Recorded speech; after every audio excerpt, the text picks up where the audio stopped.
Do you get inspired by the prospect of carving out a new life? I think so. Yeah, I think I think of just like looking at my life in a different way, where just like looking into building up kind of things that I've started and just fully embracing them. Like, why not go like full hard into writing and the YouTube channel and just stuff like that, and even this podcast, like making the Patreon things and just stuff like that I enjoy doing, and like just like what, there's not like the monetary value, but you like doing it. Just go really hard into that. Absolutely. And you never know how that plays out when you when you give yourself as much to that stuff as you have to addiction. Like like over time that does build up. And it does take time. Like, with any of the shows that I've created, it's like, or that I helped create, it is like over time, all the work does pay off, but it requires you to stick with it. Like if I was just doing the podcast and after a year, I had a couple hundred listeners and, no Patreon money, wasn't even, we didn't even think about it the first couple years of Rev Left, that Patreon wasn't even an option. But if I gave that up because, well, I'm not getting any money out of this and nobody's really listening, it would be easy to give up at that point. But consistently putting in the work because I enjoy it and doing it over and over and over again, over time, it just solidifies itself and it grows and grows and grows. Often slowly. It's not like Mr. Beast levels of shooting through the fucking roof, but people come in, people get to know you, that you have a certain reputation in these circles, and it just comes from just years of hard work, of putting your energy in the right direction and having that kind of slowly pay off over the years. And you can kind of think about like addiction or even mental health problems when you're not doing the right things as like digging a hole for yourself in the opposite direction. Mm-hmm. And then trying to be like, this is a long road, but if I just do what I love and I do it sincerely and authentically with no premium on money or listenership or validation, or I'm not expecting anything out of this, but I'm doing it because I enjoy doing it, that actually is the best mindset for the thing to actually pay off in the ways that you want it to down the line, And it's one of those things too where you'll look at like a break that you had and you'll be like, that did it. And it's like, technically it did, but technically it didn't. It's kind of like if you're chopping a tree, it's just chop, chop, chop, chop, chop, chop, chop. And then you hit that one chop that actually makes it go, timber. You're just like, okay, so technically that one chop did do that, because it wouldn't have fell if it wasn't for that one chop. But it's also all the other chops that came through before that. It's just you hyper focus on the one chop that did it. Exactly. But it's like, no, get there though. The tree was still standing just as much as it was before with all those chops. And you're like, this tree still, it hasn't even moved. Exactly. Like, it's just still the same tree. It was just like, well. I think about it as like, there's doors opening. Like you do something. No, it's a tree thing. Right. Moving on. You do something positive, something good, something that comes from an authentic and pure place within you. And then, you don't expect anything, but all of a sudden a door pops open. Right? And that's the moment when the tree falls. That door popping open is like, here's a new opportunity, right? Yeah. Here's a new thing you can do. Somebody's asking you to do this, whatever. A cool new opportunity to work with somebody or grow your thing or reach a new audience or whatever it may be. And you think that door opening is the moment that you've been waiting for, but actually all the work you've been putting in for years made that door open. Right. That door, you would have never been there in front of that door to see it open.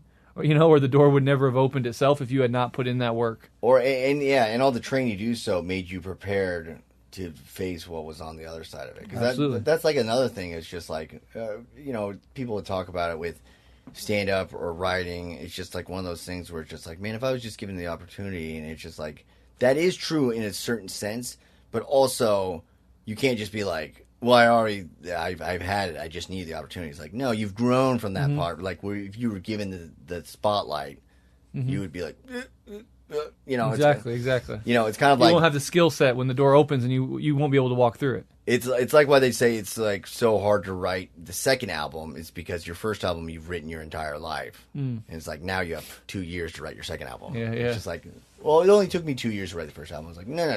Mm-hmm. Your whole life for that one. Also, come on, Kesha, let's hear the next. As we all know, we are talking about our greatest musical off tours. And that really is the why you have to do things with no expectation.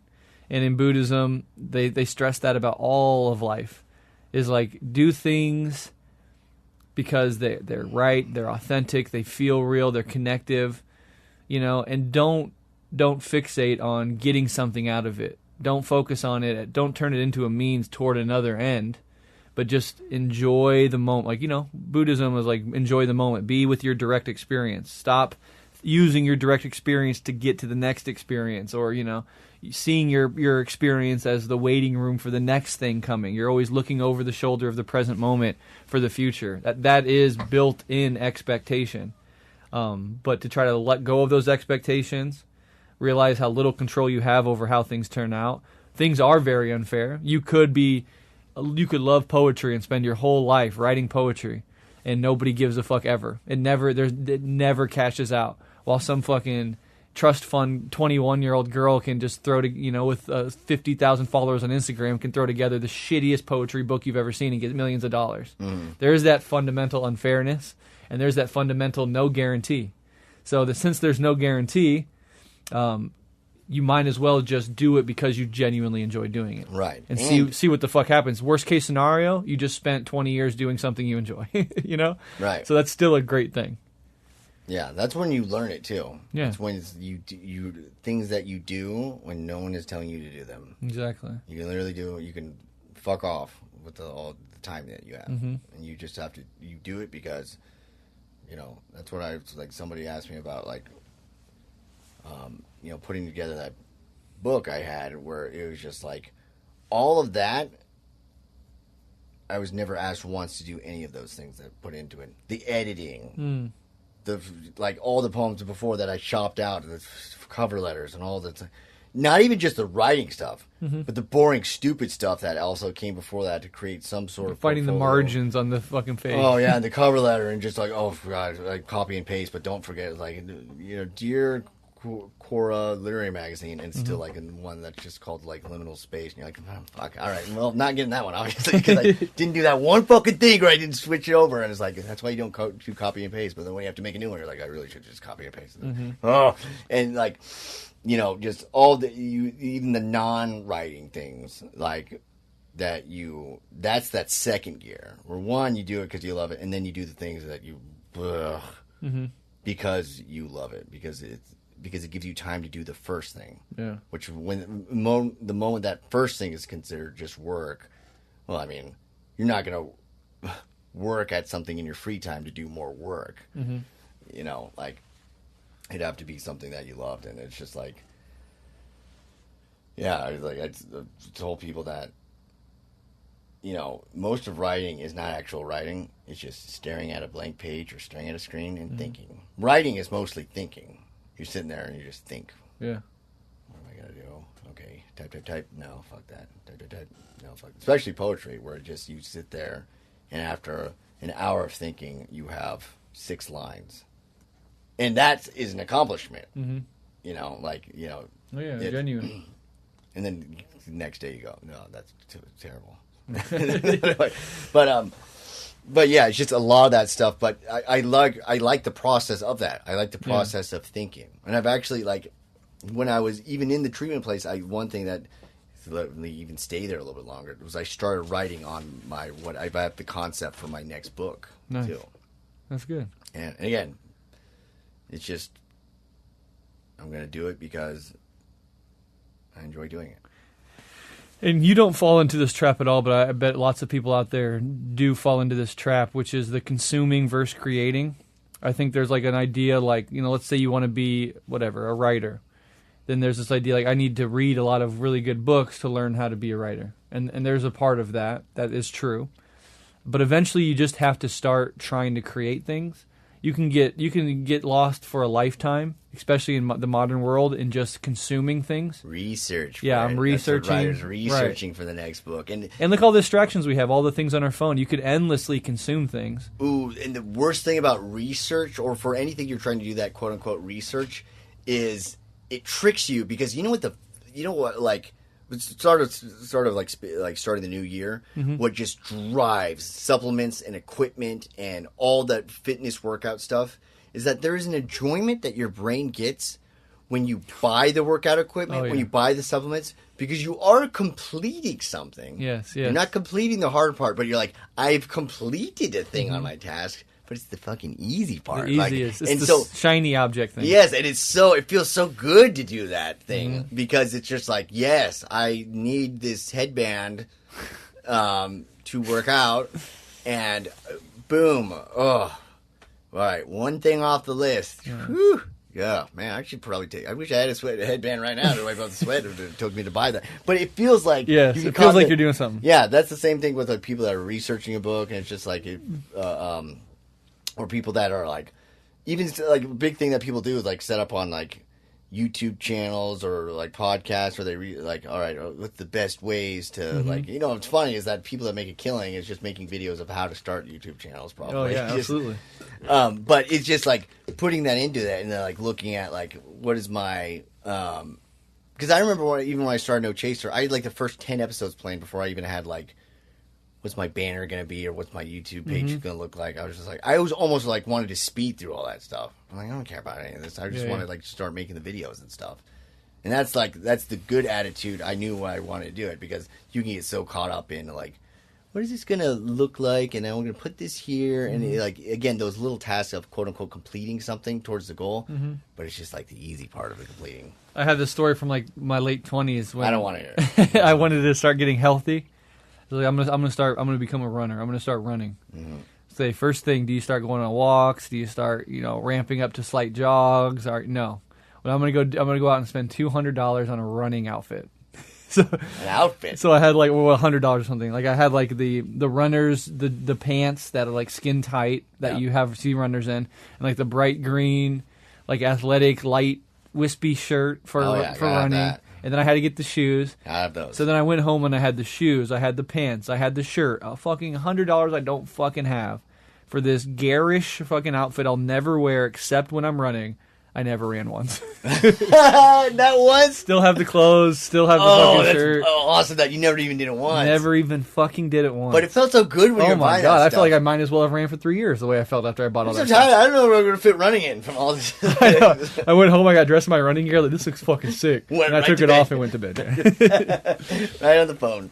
Oh, yeah. No, that's...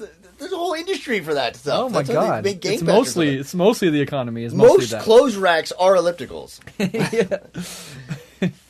But yeah, people do that all the time. People make a living off cashing in on other people's desires to do that. Talking to people about it, ruminating about it, making a list about how you're going to do it. And a New Year's resolution time is a very particular time when that happens. I even feel that in myself.